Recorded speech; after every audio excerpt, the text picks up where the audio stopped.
Hi guys, welcome back YouTube channel. നല്ല കൊഞ്ച് fry, നല്ല വലിയ കൊഞ്ച് ഫ്രൈ ഉണ്ട്. ഫ്രൈ ചെയ്ത് വെച്ചിട്ടുണ്ട്. झींगा, बड़ा झींगा फ्राई करके रखा है. उसको हमने कैसे മസാല ടൈപ്പ് बनाना है, ഫൂജി തരീക്കെ से പട്ടാള സ്റ്റൈലിലാണ് ഉണ്ടാക്കുന്നത്. എണ്ണ കടായിൽ ചൂടായതിനു ശേഷം നല്ലവണ്ണം സ്മൂത്തായിട്ട് അരിഞ്ഞ സിംല മിർച്ചും ഉള്ളിയും എല്ലാം കൂടെ ഇട്ട് ഇളക്കുകയാണ്. നല്ലവണ്ണം വരട്ടിയെടുക്കാനുള്ള നമ്മൾ ഭക്ഷണം ഉണ്ടാക്കുന്ന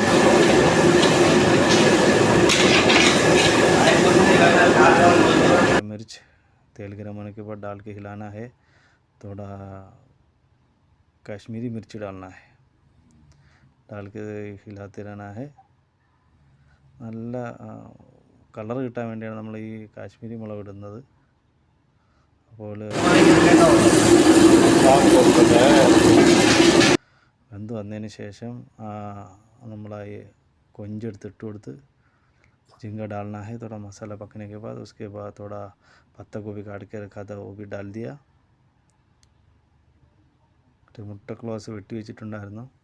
മുട്ടക്ലോസും കൊഞ്ചും എടുത്തിട്ട് ഇത് വെന്തതിന് ശേഷം ഉള്ളിയും സിംല മിർച്ചും വെന്ത് വന്നതിന് ശേഷം നമ്മളിട്ട് ഇളക്കുകയാണ്. നല്ലോണം ഒന്ന് ഇളക്കി കൊടുക്കണം. നല്ല ഇളവി ഇപ്പം തന്നെ മൂക്കിൽ മണം അടിക്കുന്നത്. കുറച്ച് തേങ്ങാപ്പാൽ ഒഴിച്ച് കൊടുക്കണം. തേങ്ങ ചിരികിട്ട് തേങ്ങ എടുത്ത് തേങ്ങയോട് ചേർത്ത് പാൽ ഒഴിച്ച് ഇളക്കി കൊടുക്കണം. और नारियल लेना है, नारियल थोड़ा सा पानी लेके नारियल पानी इसमें डालना है. क्या टेस्टी है, देखने से भी आँख में ही पानी आ रहा है, तो मुंह में कैसे नहीं आएगा पानी.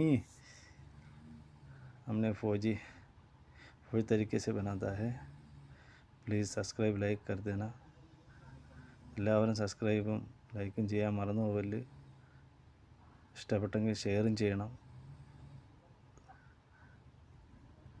നല്ലോണം ഇളക്കി എടുക്കുന്നുണ്ട്. ചൂട് കയറുന്നുണ്ട്. ആവശ്യത്തിനനുസരിച്ച് വെള്ളം ഒഴിച്ചു കൊടുക്കണം. കുറച്ച് നല്ല മസാല ആയിട്ട് വരും. ഇപ്പോൾ തിളച്ച് നല്ല ഇളകി മസാല ആയിട്ട് വന്നിട്ടുണ്ട്. പിന്നെ ആവശ്യത്തിന് ഉപ്പിട്ട് കൊടുക്കണം. थोड़ा नमक डालना है और टमाटर सॉस डालना है, डाल के हिलाना है. ടൊമാറ്റോ സോസ് ഒഴിച്ച് നല്ലോണം ഇളക്കണം. നല്ല സൂപ്പറായിട്ട് വന്നിട്ടുണ്ട്. ഇപ്പോൾ ഇവിടെ റെഡി ആയിട്ടുണ്ട്. ലൈക്ക് സബ്സ്ക്രൈബ് ചെയ്യാൻ മറക്കരുത്. നല്ല കൊഞ്ച് റോസ്റ്റ് റെഡി ആയിട്ടുണ്ട്. ഇനി